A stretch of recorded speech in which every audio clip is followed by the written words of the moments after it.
Standing by in Washington, we have CVN News senior correspondent Eric Seberide and Georgia Congressman Newt Gingrich, first Congressman Gingrich.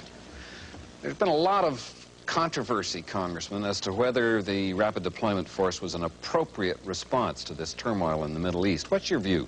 Don, this is the biggest crisis to face the Western Alliance since either the Bay of Pigs or the blockade of Berlin. We see radical governments taking over in the Middle East. We see a threat to the very lifeline for Japan and Western Europe. We have our friends, people who've been with us, asking for our help.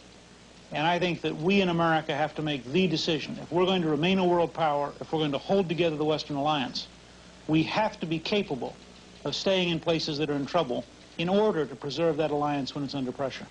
Well, isn't it risky, though? Couldn't it be seen by the Soviet Union as a provocative act? From the Soviet standpoint, they would love to have the oil fields.